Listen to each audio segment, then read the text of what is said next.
Good day. Today is Monday, 4th November 2024, the day before a certain election takes place in the United States, one which most of the world is waiting on with great anticipation or fear, depending on one's particular political perspective, one which everybody seems to be, or most countries seem to be most more interested in than in any other American election I can recently remember.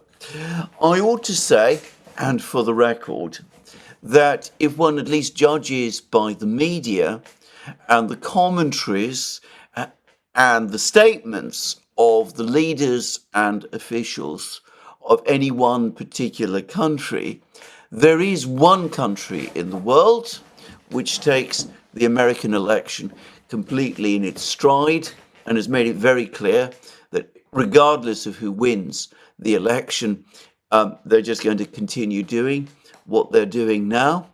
And it may surprise many people to learn that that country is Russia.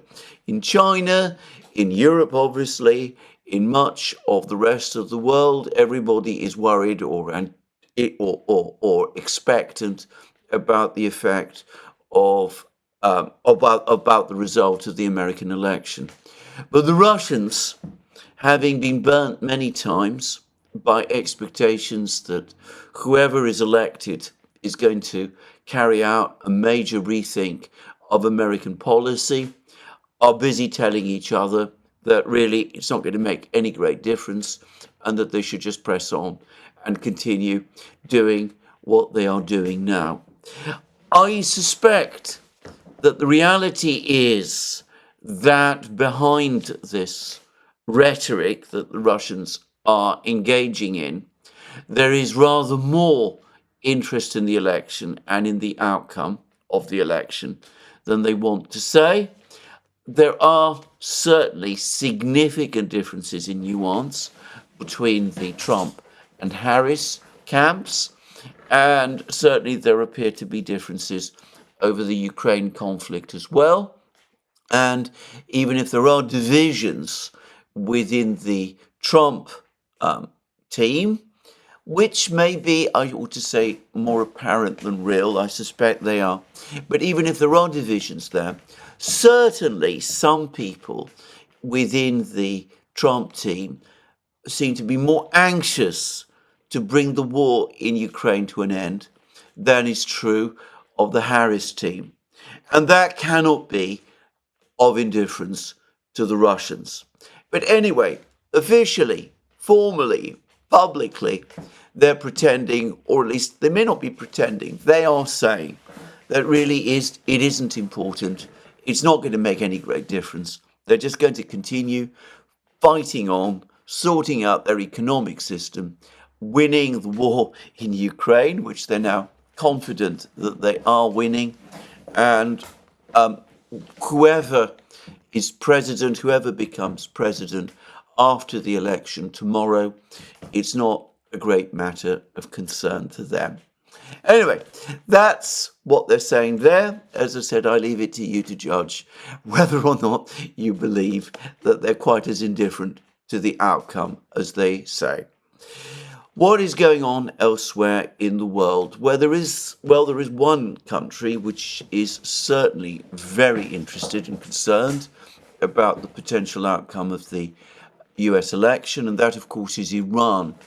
And the Iranians, supposedly, according to the US media, according to a big article in the Wall Street Journal, for example, are now informing diplomats across the Middle East that Iran has now decided to launch a further attack on Israel, that this will be much more powerful and much more complex than the attack that was launched on the 1st of October, that it will use missiles with much more powerful warheads than the warheads that were used by the missiles that were used on the 1st of October, and that Iran has made the decision to do that, but that attack itself will not take place until after the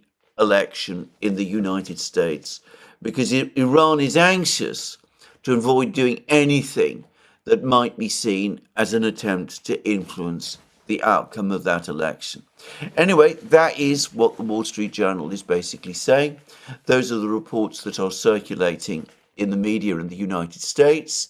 The media in Israel have picked them up as well. I think a lot of people are surprised that this appears to be the Iranian stance. I think many people expected that after the Israeli attack on Iran on the 26th of October, the Iranians would stop, would say that the Israeli attack was not as powerful or as successful as it appeared, and that there was no reason, therefore, for Iran to respond. But Khamenei and his officials, Ayatollah Khamenei and his officials, appear to have decided otherwise. And I do very much get the impression that the Islamic Revolutionary Guard Corps and its commander, General Salami, and to some extent the Iranian defense establishment, are now increasingly taking the lead here, and they very, very much want a strike against Israel, a further strike against Israel, perhaps to restore deterrence after the various Israeli attacks on Iran, perhaps because the last Israeli attack was more powerful and Iran feels it needs to act, or they feel Iran needs to act in order to redress an impression of weakness that might otherwise exist, or alternatively, because they feel that Israel is on the retreat and now is the right time to move and to hit hard. And again, I want to stress that I don't know for certain where the decision is made. There is a further possibility, which is that the Iranians are making this decision to launch this attack on Israel, because, to repeat again, this decision does appear to have been made because pressure from their allies is once again mounting, and that they fear that unless they do act in this kind of way, in this decisive sort of way, they will start to see their allies, Hezbollah and Hamas, well, perhaps not peel away exactly, but become increasingly disaffected and critical towards Iran, and that might make the alliance between these groups and Iran more brittle than it has been up to now. There is some reason to think that this thinking is playing a role on the part of Iranian decision-making. So we've had a number of comments from the Iranian president, Mr. Pezeshkian, and he says this: they, he means, of course, Israel, know well that any miscalculation against the Islamic Republic of Iran will be met with a crushing response. If they reconsider their behavior, accept a ceasefire, stop massacring the oppressed and innocent people of the region, it could affect the intensity and type of our response. So what Pezeshkian seems to be saying here is if the Israelis agree a ceasefire in Lebanon and in Gaza, then either the Iranians won't respond at all, or they will significantly moderate the strength of their response. And I must say, that sort of comment does seem to me to suggest that the Iranians are coming under some pressure from their allies from Hezbollah and Hamas, and that this is pushing them towards a more aggressive stance than they might otherwise have made if it had been left entirely to themselves. So anyway, that is what Pezeshkian says. We'll see what this attack amounts to, and then we will have to see what the inevitable Israeli response is going to be. As I said after the attack on the 26th of October, the fact that the attack on the 26th of October seemed to be either less powerful than had been anticipated, or perhaps had been less successful than had been intended. That did not mean that the general crisis in the Middle East was over, or that the situation was becoming less dangerous. On the contrary, since April, Iran and Israel have broken the taboo about attacks, direct attacks, on each other's territory. Increasingly, they seem to be drawn into a situation of tit for tat, of missile strikes upon each other, in each case up to now, supposedly to assert deterrence against the other, though to stress, in Israel certainly, and in Iran probably, there are people who do appear to want a further escalation into all-out war. And once a situation of tit for tat starts to appear, it can be extremely difficult to call a stop. Anyway, let's wait and see what happens in the Middle East, what Iran does, and what Israel does after Iran has done it. Meanwhile, there continues to be huge uncertainty about what is going to happen, what the new administration in Washington's policy is going to be about the conflict in Ukraine. But the Russians, for their part, continue their offensive. And we have been getting a fair amount of news over the last couple of days and the last 24 hours in particular. So first of all, I discussed yesterday how the Russians had carried out a massive drone attack on Kiev. In fact, they seem to be hitting Kiev repeatedly with more and more drone attacks over the last couple of days. And last night, it was Kharkiv's turn. I'm not saying, by the way, that Kiev is not being attacked also, but Kharkiv came under very severe attack also last night. And this, of course, all happens whilst drone attacks take place across Ukraine also. Now, I remember how at other periods in the war, in 2023, for example, on the eve or in the months preceding Ukraine's ultimately unsuccessful 2023 summer offensive. But I remember that for lengthy periods in the spring of 2023 and then in the autumn of 2023, when the Russians weren't conducting comprehensive missile strikes across the entire territory of Ukraine, the night skies continued to hear the sound of geranium-2 drones. The geranium drones continued to make their attacks during that period. And of course, on a far, far smaller scale than what we're seeing at the moment.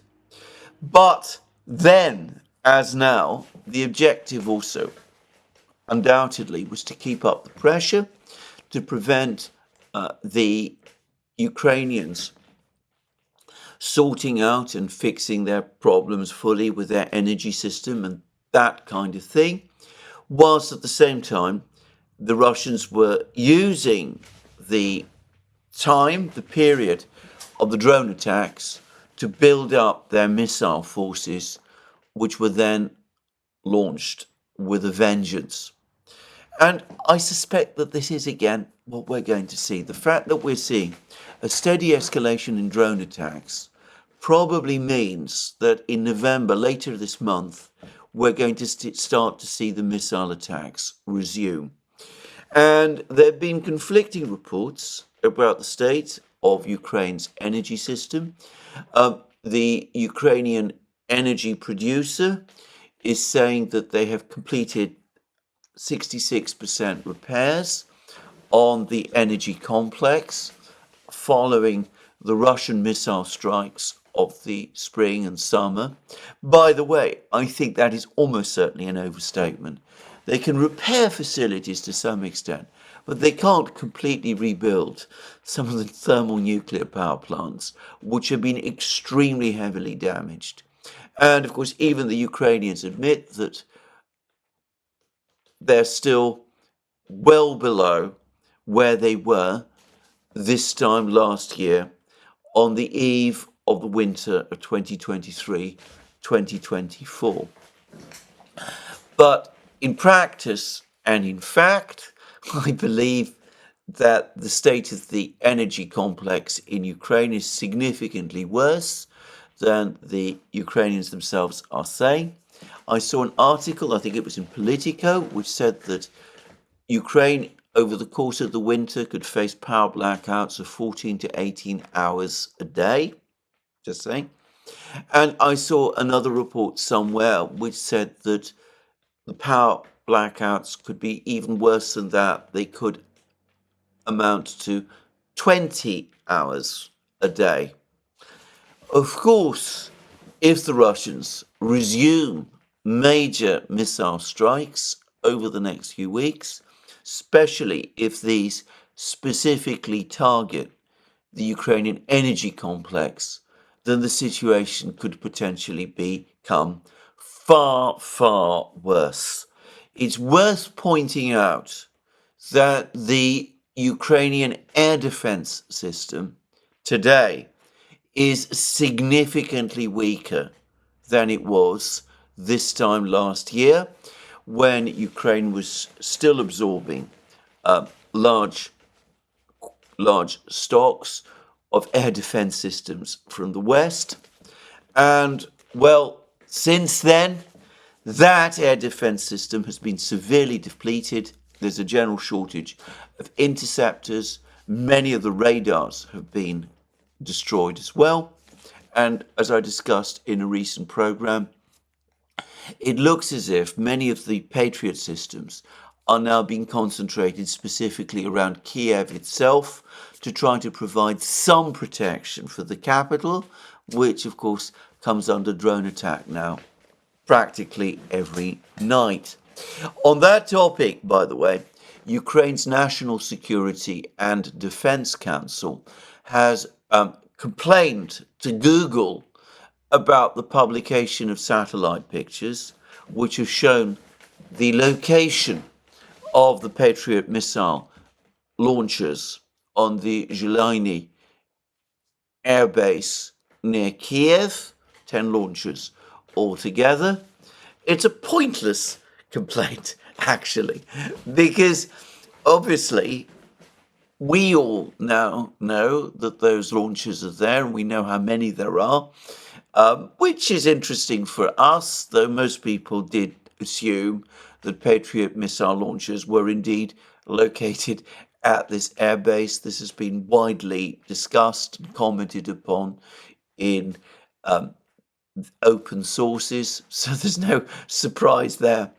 But anyway, we may not have known all the details and we may not have had pictures of these launchers located where they are, but the Russians, with their tremendous capabilities with satellites and drones and all of those things, of course, have always known that these launchers are there. The attempt by Ukraine to conceal this information is concealing this information from the world public, the general public, including the Ukrainian public, by the way.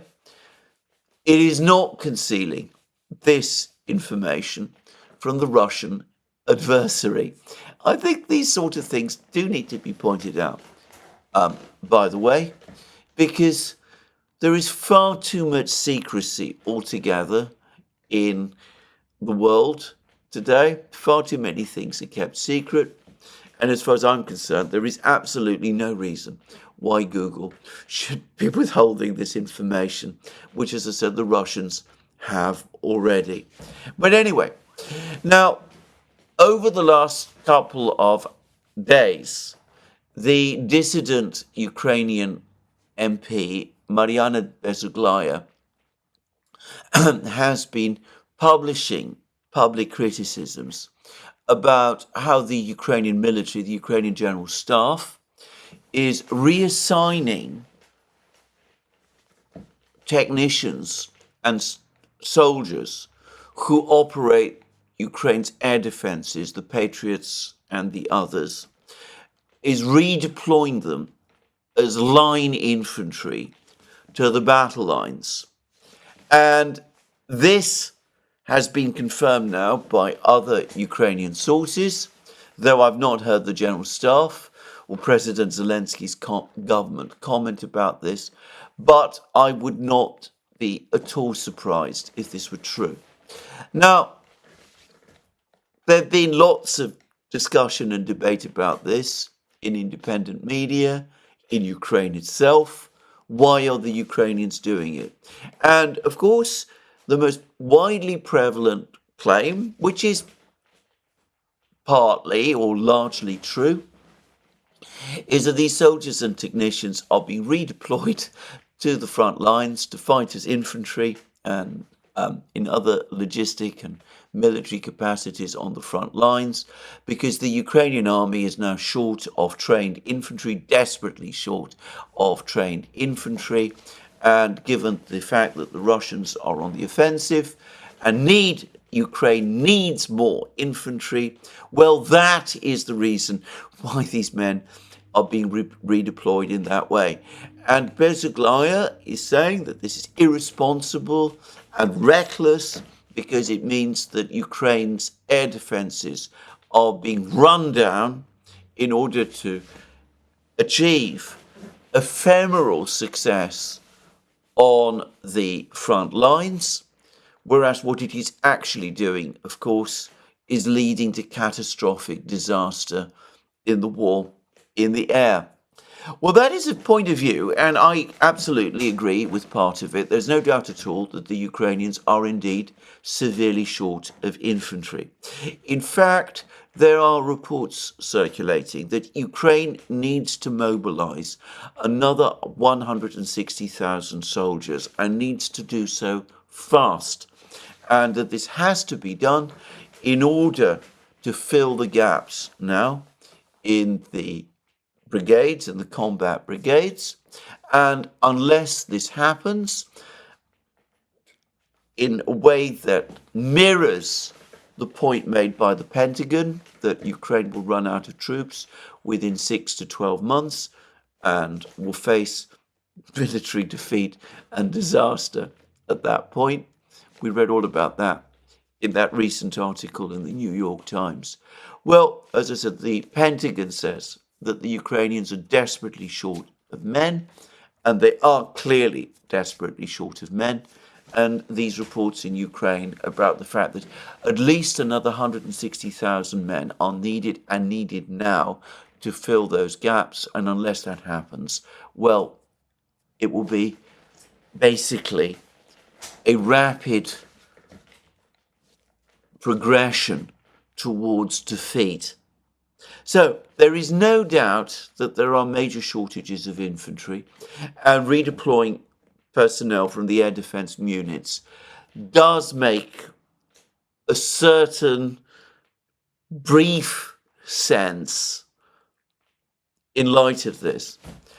But I have to say that it does seem to me that there is a further possibility, and one that nobody seems to be looking into, which is that if Ukraine's air defense is now as depleted of air defense missiles and radars as all of the reports suggest, if the Western powers have told Ukraine that they simply don't have additional air defense missiles and radars to supply to Ukraine, at least in the kind of numbers that Ukraine needs. If Ukraine has secured if Russia has secured total domination of the sky over Ukraine, so that the Russians now have what they call air supremacy, which, by the way, is not identical with the Western concept of air superiority. The Russian idea of air supremacy puts things at a slightly lower level. The Russians aren't saying that they're able to fly over the sky over Ukraine at will, rather that they have predominant control in the air. They don't aspire to total control. But anyway, given that it is widely acknowledged that the Russians have basically achieved air supremacy and are likely to retain it, given that the air defense system, as I said, is barely working anymore, given that there's this critical shortage of interceptor missiles and radars, well, look at it from General Siski and his staff's point of view. What is the point in that case of having all of these men, these highly trained men, sitting around in the command bunkers and headquarters of the air defense system, operating the missiles and keeping them functional, if there just aren't any missiles or not enough of them? Why not redeploy these otherwise idle men to the place where they're most critically needed, which is the front lines? And it seems to me that there is a certain logic to this too, and I strongly suspect that it is the actual logic that the Ukrainians are following. It's probably the single thing that is driving this decision. They know that they're short of men on the front lines. They know that the Russians are advancing. They are calculating that they simply cannot afford to keep large numbers of men in the air defense system sitting idle when there are no air defense missiles to launch at the Russian drones and Russian missiles that are being launched against Ukraine. So anyway, there we go. So a very critical situation in the air, and not one that is likely to change. And the fact that President Zelensky is now demanding that Poland hand over to Ukraine its remaining MiG-29 fighters, and that Poland and Ukraine participate in the fighting. Poland and NATO participate in the fighting in Ukraine by shooting down Russian missiles over Western Ukraine, something which Poland does not want to do and has basically said it will not do. All of that also suggests to me that to all intents and purposes, Ukraine's air defense system has completely collapsed. So with the army, the Ukrainian army, things are a bit better, or perhaps I ought to say not as critically bad. There are Ukrainian troops still fighting all across the front lines. They're even able to launch sporadic counterattacks in odd places. They're going to receive a further infusion of military aid from the United States. The United States has just authorized another package of assistance to Ukraine, and it's been suggested that in this case, Ukraine could receive as many as 200 Striker wheeled infantry fighting vehicles from the United States. Striker is a difficult vehicle to operate. It is a wheeled vehicle, so perhaps not ideal for use in Ukrainian conditions, especially, it ought to be said, not ideal in the autumn period, in the time of the mud, when wheeled vehicles, even those with low ground pressure and abilities to adapt to soft ground environments, will struggle. But anyway, it is what the United States is providing to Ukraine. It looks as if a decision has been made that Bradley infantry fighting vehicles, the tracked vehicles, the one Western armoured vehicle, which I think most Ukrainians feel can be counted on as something of a success on the Ukrainian battlefields. Bradleys have been extensively used by the Ukrainian military, and they seem to be broadly satisfied with them, though the Russians say that the Bradley, though a good vehicle, is not the equal of their own BMP-3, which carries a more powerful armament. I'm not going to get into a debate about that, by the way. But anyway, the Ukrainians are not going to get more Bradleys. Apparently, the supply line of those has basically run out, but they are getting more Strikers. And there's even some people who think that the fact that they're getting as many as 200 Strikers suggests that there's again a plan to launch some kind of counteroffensive in some place. If that is true, then I'm going to guess that the Strikers will be of more use to Ukraine in the northern front lines than the southern ones, where the Rasputitsa is said to be less bad, though I'm not certain about this. But anyway, whatever. The Ukrainians are still getting equipment for their army. Their army is still fighting. But going back to that story about Ukraine needing 160,000 men, it would be a politically incredibly difficult decision for Ukraine to mobilize another 160,000 men in that way. And we have to face up to the reality that the mobilization plan that was unveiled in May, by all accounts now, appears to have failed. Ukraine was unable to meet its target under the mobilization plan. There is some uncertainty as to what that target was. I remember that at this time last year, the then Ukrainian commander-in-chief, General Zaluzhny, was talking about Ukraine needing an extra 500,000 men. It didn't get anything remotely close to that number. My understanding is that the mobilization plan provided perhaps 100 to 150,000 extra men, but whatever, it is now operating far below target, and Ukraine is once again recruiting less than its losses. The losses are proving higher than the number of men that Ukraine is able to recruit.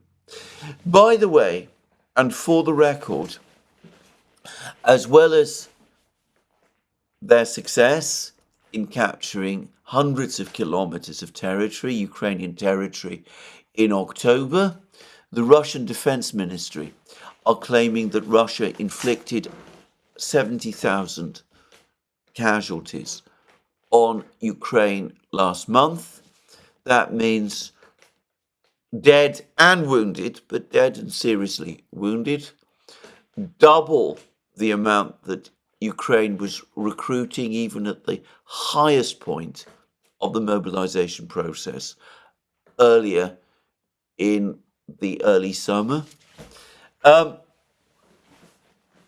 It's slightly less, as I have noticed, than the casualty rates, the very high casualty rates that the Russians were inflicting at the peak of the summer and in the early autumn, but only very, very marginally less Ukrainian losses, despite some claims. If you believe the Russian Defense Ministry, which I mostly do, the Ukrainian losses continue to be unbearably high for Ukraine, and that ultimately is deciding the outcome of the war. So anyway, that's the situation with the Ukrainian military. They're not able to mount an effective air defense. They don't have that many soldiers, or at least enough soldiers on the ground by their own admission.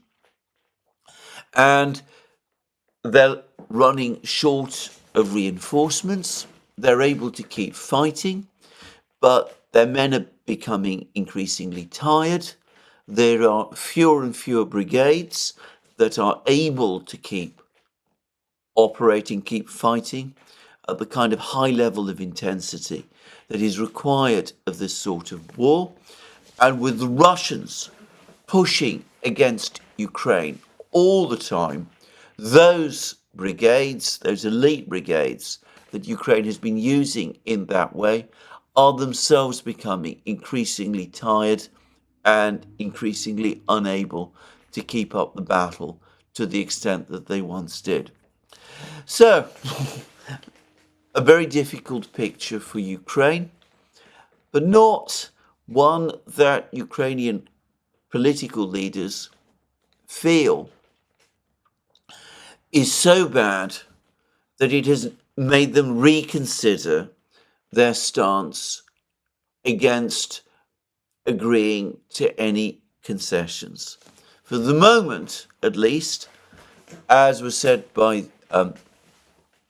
Zelensky's chief of staff, Andriy Yermak, in those comments I discussed yesterday, the Ukrainians remain as hardline as ever.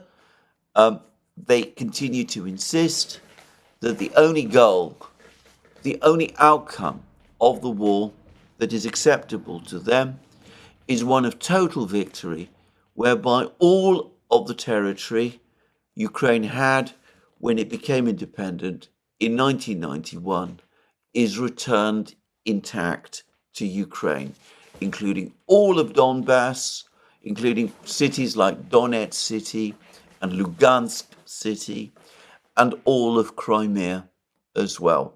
The Ukrainians are not willing to compromise. They're not prepared to accept anything less. So that's the general situation. That's the general picture. What about the situation, the particular situation on the battlefronts? Well, there is a lot of news pouring out from the battlefronts, but it's not always difficult to judge.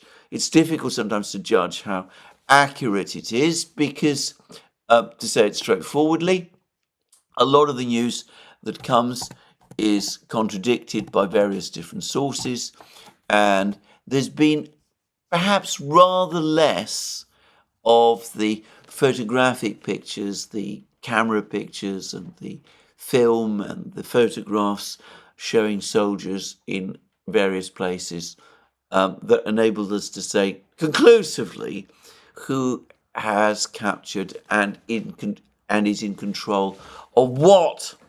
Now, this morning, there were more reports that the Russians have captured the village of Vovchenka, which is on the northern banks of the Kurakovo Reservoir. If true, it would mean that the last village in that cluster of villages that formerly made up a pocket of Ukrainian resistance on the northeast, to the northeast of Kurakovo, the villages of Izmailovka, Zoryanie, Kurakovka, Alexandropil, and the small town of Girnik. The last place amongst those villages, the village of Vovchenka, is now entirely under Russian control. By the way, I believe this report is true. It appears to be confirmed by sources that I would judge generally reliable. Of course, I'm not absolutely sure that it is true. If it is not true yet, then it soon will be. It could quite plausibly be true by the time you're watching this program. And further west, there are now lots of reports that the Russians have reached and are fighting in the villages of Ilinka and Beretsky on the north bank of the Kurakovo Reservoir, directly opposite the town of Kurakovo itself. Now, as I said again, there have been reports that the Russians actually already control these two villages, but I'm going to take a conservative view and assume that this isn't quite true, at least not yet, and that rather than actually controlling these two villages, what's happening is that the Russians are still fighting for them. Now, yesterday there were also reports that the Russians, south of Kurakovo, after capturing the village of Katerinovka, this is a village northeast of Bogoyavlenka and west of the villages of Novo Mikhailovka, Paraskovivka, Konstantinovka, that the Russians have now, having captured Katerinovka, that they've also captured Antonovka and Romanivka and Ilinka. In other words, this whole group of villages still being defended, as I understand it, by the 79th Brigade of the Ukrainian army, the curmudgeonly brigade, the one that often provides some very interesting information about the general state of morale in the Ukrainian army. Anyway, that all of these villages have now fallen under Russian control. I think this probably is overstating the reality. I think that the Russians, having captured Katerinovka, certainly control part, perhaps most, of Antonovka, which is a village to the northeast of Katerinovka, and which must therefore be difficult for the Ukrainians to defend. But I think that the Russians have not actually even entered yet Yelizavetivka. They apparently did try to cross a bridge that leads from Katerinovka into Yelizavetivka, but there's pictures apparently of a knocked out Russian armoured vehicle on this bridge, which suggests that the Russians have not yet managed to break into Yelizavetivka. And I don't believe that they have captured Ilinka either. There are, by the way, there are, according to the maps, quite a lot of streams in this area, little rivers and lakes, and I suspect that is slowing the movement a little. Now, a couple of days ago, there were also reports that the Russians had captured the village of Trudove, which is located directly north of Bogoyavlenka. There are reports now that Trudove is still being fought over, that the Ukrainians are putting up resistance in Trudove, and that the Russians, however, having attacked Trudove and perhaps being in control of Trudove, have also advanced further north and are now fighting for another village called Uspenivka. Now, that may be true, or it may not be true, but if it is true, it is actually interesting and very important, because Uspenivka lies directly east of the village of Constantinople, which is supposed to be the primary Russian objective for the Russian forces advancing northwards from Ugledar, which of course they captured a few weeks ago. So if one looks at a map, Constantinople is located to the west of Uspenivka. Uspenivka and Trudove are located directly north of Bogoyavlenka. It is universally acknowledged that the Russians control Novoukrainka, Shakhtarska, and now Maximivka, which is located to the north of those two other villages. Maximivka is located directly south of Constantinople.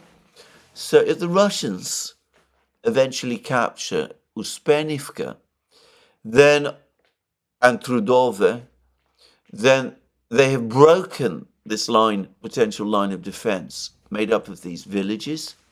This line of defense from villages, Antonovka, Katerinovka, Yelizavetivka, going all the way to Uspenivka and Constantinople.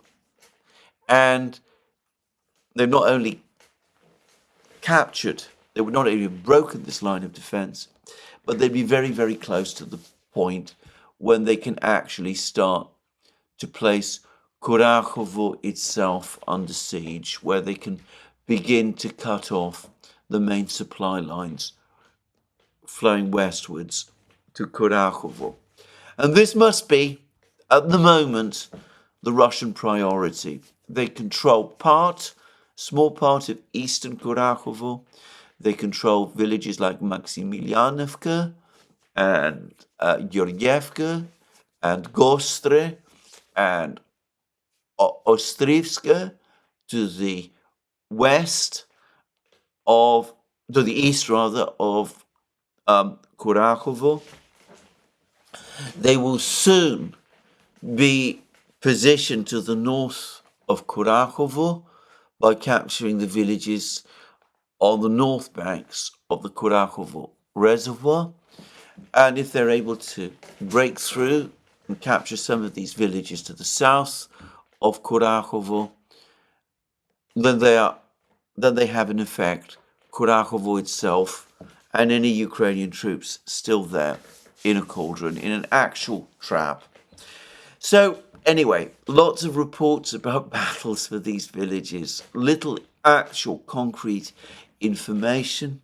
The Ukrainians supposedly trying to send reserves to try to defend these villages, relying to some extent, no doubt, on the wet conditions. Apparently the rains are now upon us, rather late this year, but the rains are now upon us in this area. So we're now definitely in the mud period, the Rasputitsa period, and that could potentially slow down the Russians as they try to break through this line of villages. At least that's the theory. Now, the Russians trying to break through this line of villages, trying to bring Kurachovo itself under their control. And they've not yet begun a formal assault on Pokrovsk. But, of course, if they do capture Kurachovo and they do capture, and they have captured, of course, already Selidovo, then it becomes very difficult to see how the Ukrainians can actually defend Pokrovsk for very long.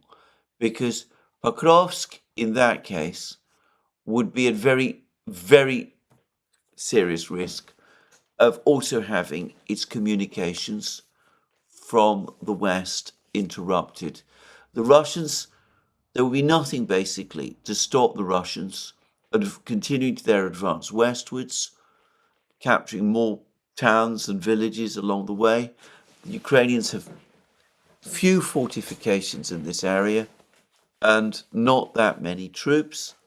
And the Russians could advance westwards and then wheel northwards and cut off all the main roads to Pokrovsk from the west. And Pokrovsk could also very quickly, in that case, find itself in a cauldron, very much in the same way that Selidovo did.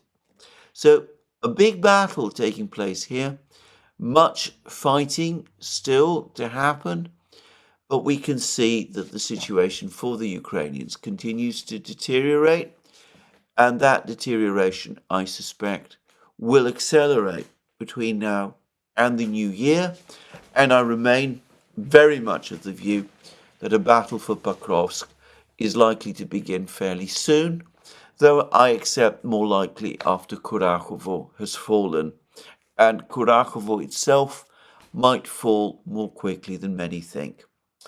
Now, in other places on the battlefronts, it looks as if things again are accelerating in the Russians' favor. There was a lot of discussion about the state of the Zabalka micro-district in Toretsk. There were claims a few weeks ago that the Russians had captured it. Then there were all kinds of reports that the Ukrainians were still there and were defending it. Maybe the Ukrainians counterattacked and pushed the Russians out of the Zabalka micro-district. But with every day now, we're getting film, interestingly and importantly, coming from the Ukrainians themselves, which confirms that the Russians are advancing in the Zabalka micro-district. It looks as if whatever gains, whatever success the Ukrainians might have had in this area of Toretsk have proved ephemeral, that the Russians are back on the attack.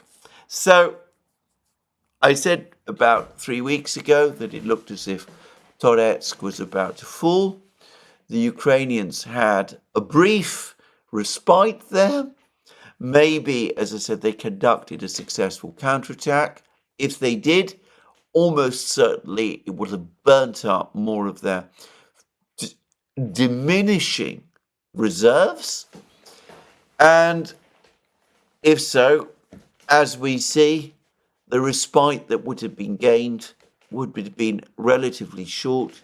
The Russians are back and are once again advancing in Toretsk. Yesterday, I said that the fact that the Russians are leafleting the Ukrainian troops in Chasiv Yar, calling on them to surrender, is a strong sign that the Battle of Chasiv Yar, immediately to the north of Toretsk, is about to be coming to an end. And we've had some rather strong indications that the situation in Toretsk and in Chasiv Yar is now deteriorating fast, and that is evidence that the Ukrainians are now starting an evacuation of the civil administration and of the archival papers and records from the town of Konstantinovka, which is located directly north of Toretsk and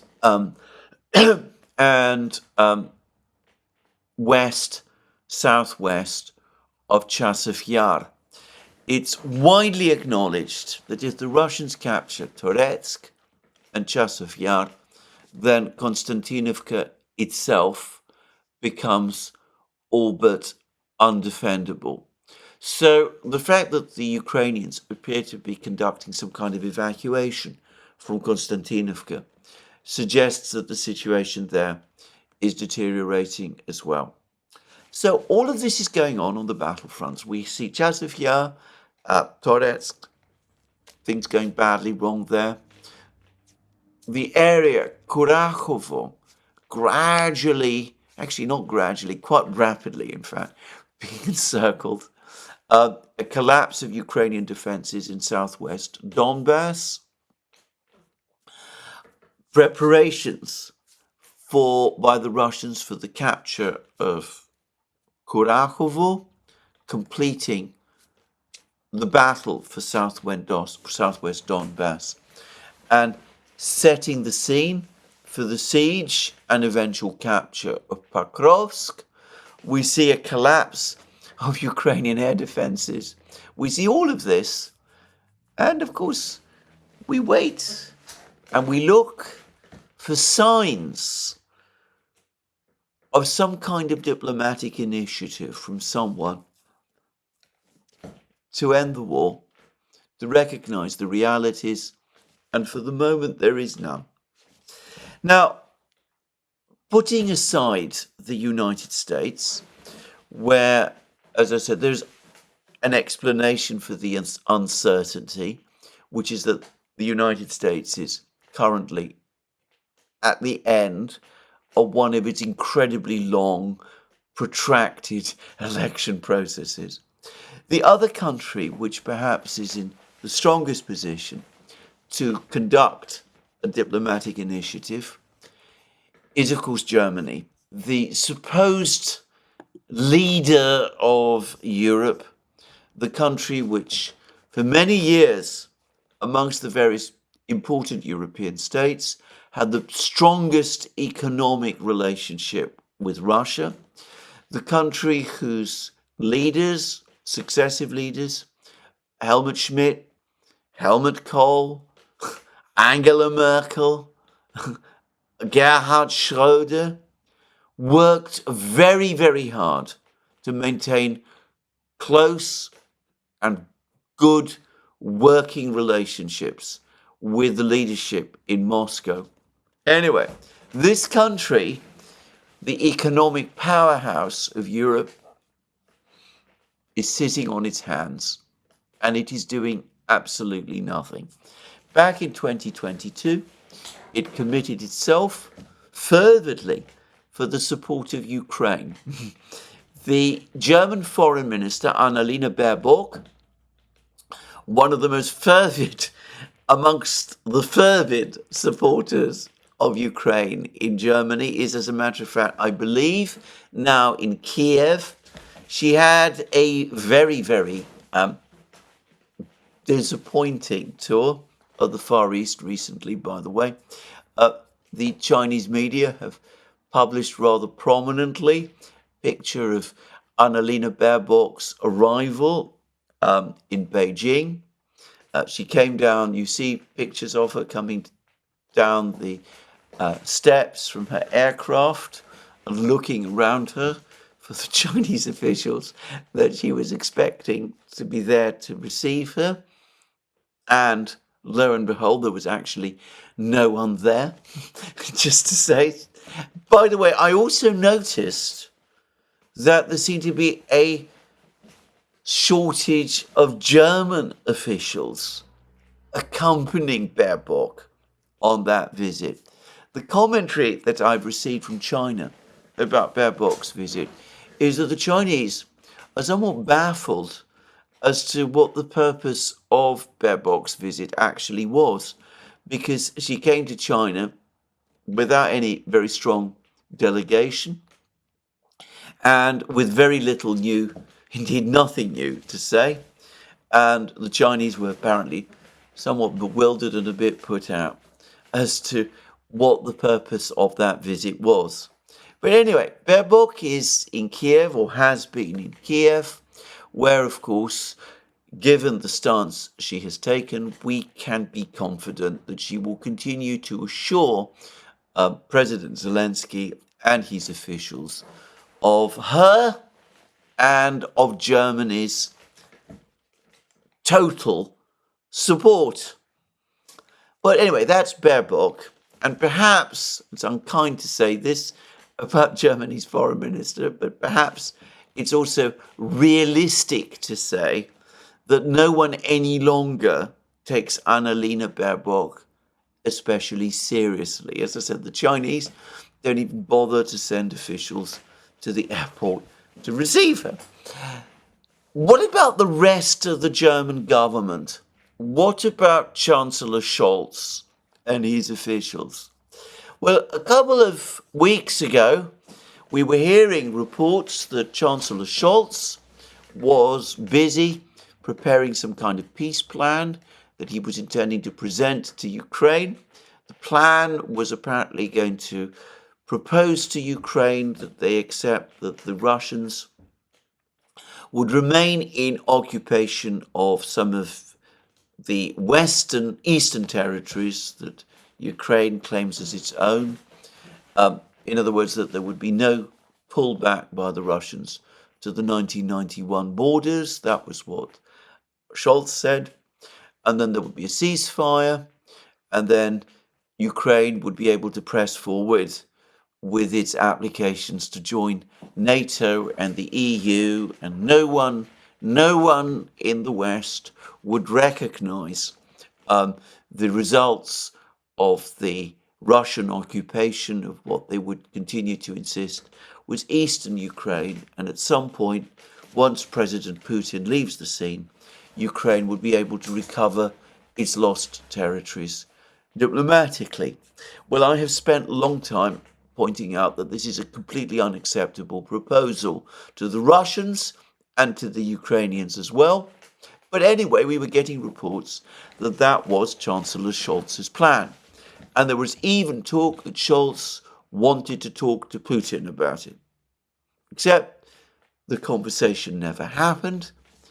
We've heard nothing or very little about this peace plan from Chancellor Scholz. And Putin has said that if Scholz wants to call him, he's not refusing to pick up the phone. There's never been a situation where the Russians refused to pick up the phone. So they would certainly be willing to speak to Scholz. But the call from Scholz has never come. Well, of course, one of the reasons why it has never come is because Zelensky is adamantly opposed to Scholz's proposal. On the contrary, as we saw over the last couple of weeks, Zelensky instead unveiled his victory plan, his plan for an immediate invitation for Ukraine to join NATO, his demands for missile strikes deep inside Russia, his demands for Tomahawk missiles to be provided to Ukraine, for NATO intervention forces to be sent to Ukraine, for all those sort of things. Those were Zelensky's demands, and that tells us where his thinking is. It is not thinking that aligns in any way with Scholz's supposed or alleged peace plan. But it's likely that even despite Zelensky's adamant opposition to Scholz's plan, assuming that plan, of course, even exists, it's likely anyway that Scholz would not be able to advance with a plan because the German government is falling apart. The government, the coalition that Scholz is supposed to be leading is, well, it's to all intents and purposes collapsed, and it survives purely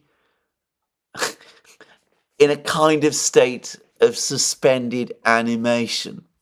Now, if you don't believe me about this, there is an extraordinary article which has appeared in the Financial Times today, which talks about all of this.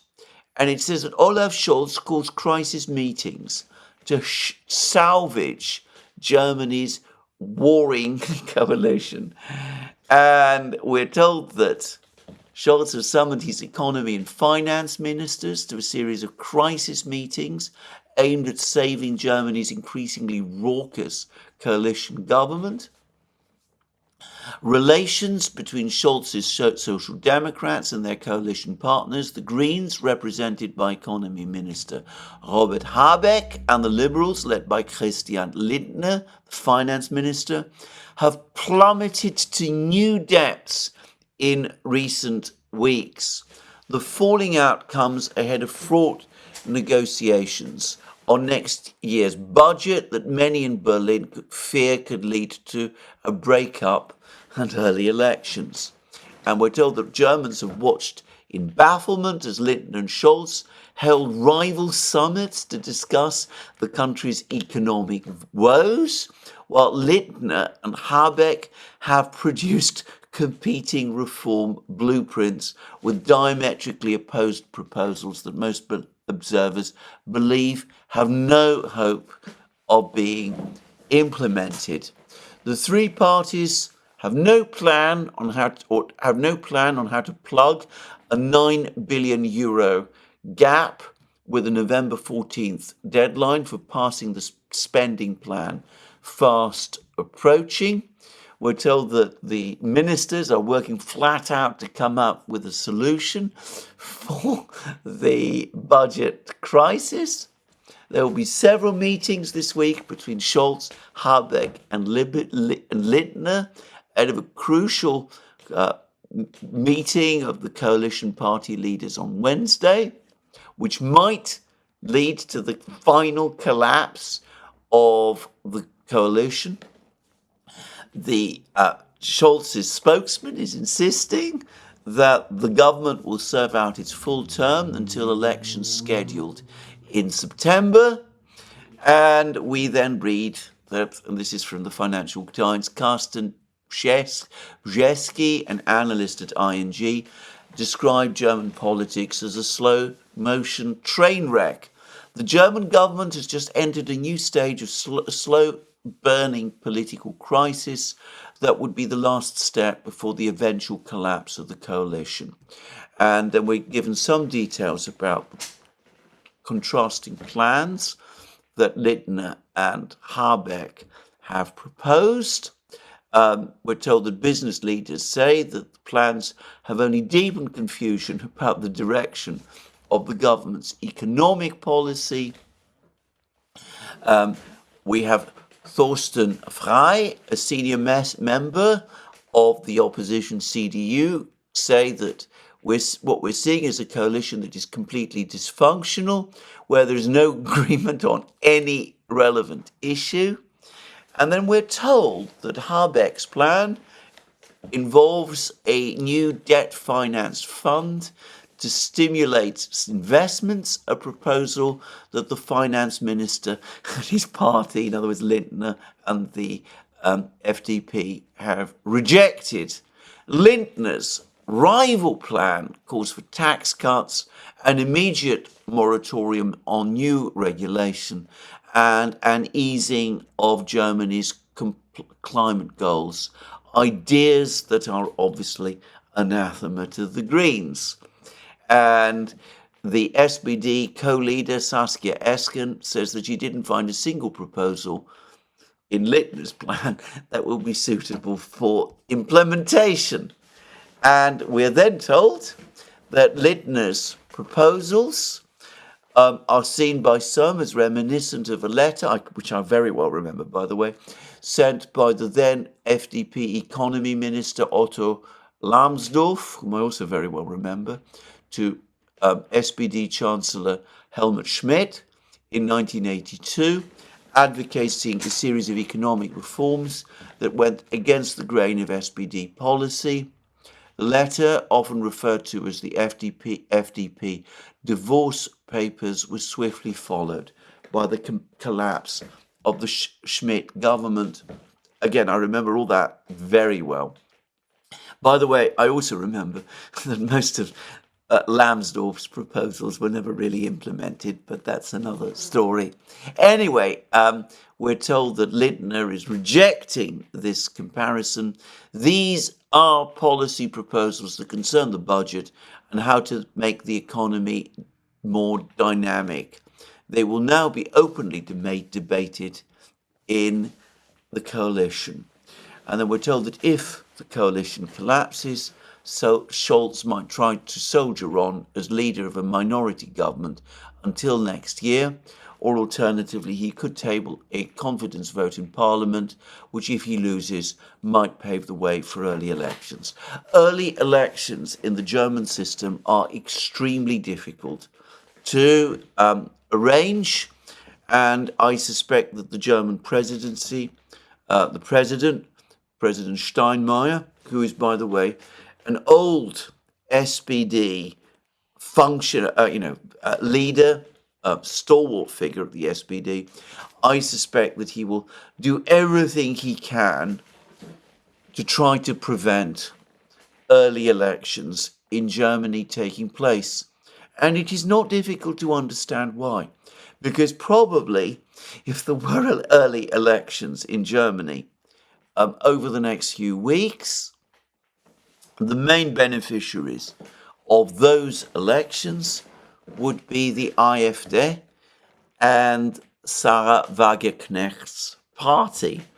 And the one thing that the German political establishment is united about is that they want to avoid such an outcome at almost any cost. They do not want to see the AfD, and especially now Sarah Wagenknecht's grouping, gain support in elections, and they will pull out all the stops, in my opinion, to put off the evil day, as long as possible, at least until September.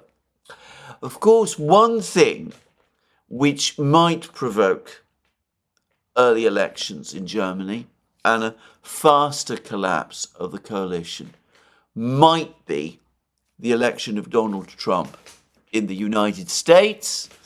In that case, I can imagine that the political effects might be to destabilize the German government even further.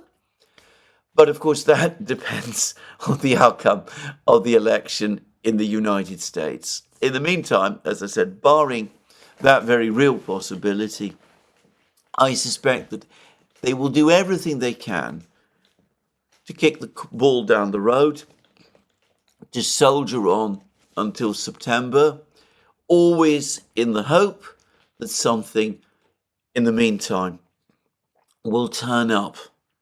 Now, what I know about these contrasting plans, the Robert Habeck and the Christian Lindner plans, tells me that they're not going to make any fundamental difference to the problems which exist in Germany.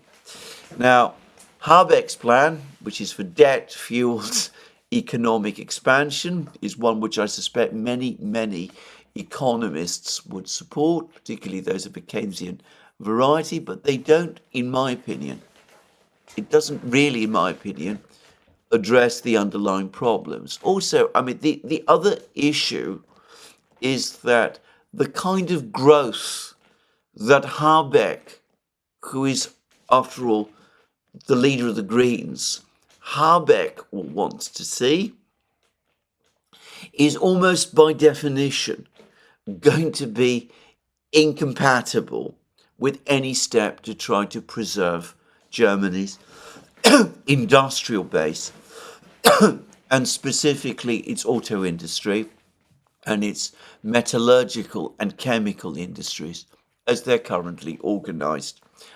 What Habeck will want to do is to steer Germany towards an even faster, accelerated green transition. He is, after all, a Green. As for Lindner, well, tax cuts and economies and regulatory bonfires and all of that can sometimes work in some economies. I'm not saying that they never do, quite the opposite. But again, do they really address, at this time, the underlying problems, the massive underlying problems that Germany currently is facing? I have to say that I agree with the view of those people who suggest that Lindner is now making these proposals, not really because he expects them ever to be implemented, but because, despite his protestations, he really does want to see the collapse of the coalition and wants to leave a coalition that is imploding and wants to create a narrative whereby he can say that the reason that the coalition ultimately failed is because they didn't accept his small government, liberal economic point of view. So I think this is, as I said, more preparations for an alibi for the failure of the coalition amid an escalating economic crisis in Germany. A crisis where, just to return things to their real situation, we hear that Volkswagen is now planning to close down 3 of its factories in Germany, with some doubts about a 4th, and that they're planning further economies, breaking a very long taboo against doing such things in Germany. Anyway, that's what we're hearing about the situation in Germany now. In order to turn the situation in Germany round, in order to do that successfully, what Germany needs is to return to basics, to an understanding of why back in the 1960s Germany began to embark under the Brandt administration, which became the Schmidt administration, on a policy of Ostpolitik, why Germany's economy remained stable for so long thereafter, why Germany was able to absorb economic shocks. It was able to do so because it always had the raft, the ballast provided by the stable economic relationship with Russia, which, by the way, went beyond Russia providing Germany with cheap energy at a stable rate. It also involved Russia increasingly evolving into a larger economic hinterland for Germany. Without that connection, without long-term peace in Europe, the problems in Germany are simply set to continue, whether you take the Habeck direction or the Lindner direction. Neither one addresses Germany's underlying problems. But of course, that is what the German political class are simply not able to do. Scholz himself cannot do it now. For him to reverse himself on such a thing, for him to make serious proposals to achieve peace with Russia, would undermine even further whatever stability his government still has, and would certainly lead to its collapse, and probably to the collapse of the SPD, which would be blamed by many of his former supporters for having led Germany down this blind alley, reversing its own policy of Ostpolitik, which it launched in the 1960s, and which, until recently, served Germany so well. So, right at the heart of Europe, at the very centre, we have paralysis. We have a government that is starting to break down and collapse. Its policies, its foreign policy, has led to an economic crisis within Germany that it has no plan or idea on how to solve, and which it cannot solve without repudiating its own core foreign policy, which is hostility to Russia. So,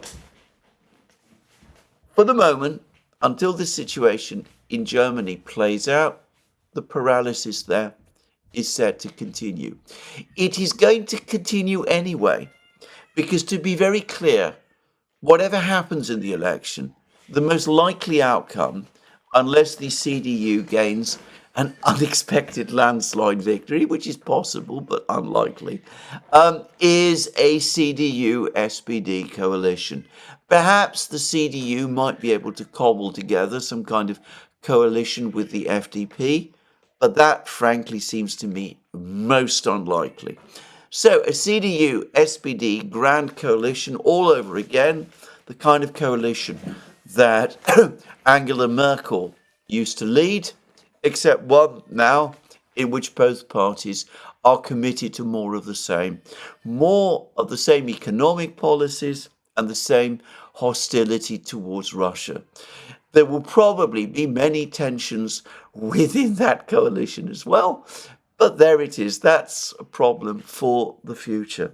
The reality is, since before Angela Merkel left the scene, German policy has been adrift, drifting towards the iceberg into which Germany has now crashed. And the captains aboard the ship seem to have no ability to turn the steering wheel and to start carrying out urgent repairs to the ship. So, coming back to what I was saying about who will take the steps to achieve peace in Europe, well, of course, it won't be the British because they remain implacably opposed to Russia and they want the war in Ukraine to continue. It won't be the French because there's a political crisis playing out there. It cannot be the Germans. It might be the US, but more likely than not, the Russians are right. Even the US cannot really change the trajectory of events in Ukraine. It's difficult to believe that in the US, whoever wins the election is going to be in a position to press forward with a realistic peace plan to end the war in Ukraine. I don't believe myself that such a plan even exists. So, more likely than not, the Russians are right. The only way forward is for them to press on with the war, to achieve victory, and that is the best outcome we can wait for. It is a dismal outcome. It is a disastrous outcome for Ukraine and for Europe. The Russians politically can live with it. Obviously, Russian soldiers are dying. Other men are wounded. The Russians did, in my opinion, wish to avoid the war. I think that all of their various peace proposals and initiatives, Minsk I, Minsk II, Istanbul, were intended in absolute good faith. But the door was slammed in their faces in respect of all of those. They've lost confidence in the West. They're going to press on with the war. And they're going to win the war. And I don't think there's anything very much that can stop that outcome, and little prospect of any diplomatic initiative materializing that would persuade them to change their minds. So that's my program today. More from me soon. Let me remind you all again that you can find all our programs on our various platforms, Locals, Rumble and X. Don't forget also you can support our work via Patreon and Subscribestar and by going to our shop, links under this video. Don't forget also that you can if you like this program, that you can tick the like button and check your subscription to this channel. And anyway, that's me for today. Tomorrow we have the election. It's finally election day. There are tens of millions of people in the United States have already voted. We're hearing lots of contradictory accounts as to the trend of those votes. I'm not going to waste time trying to guess myself. I don't have that level of granular understanding of American politics that would make it worthwhile for me to try. So anyway, that's me for today. We'll see more, no doubt, about the election tomorrow. But until then, this is where I finish. Have a very good day. And as I said, we'll see how things play out.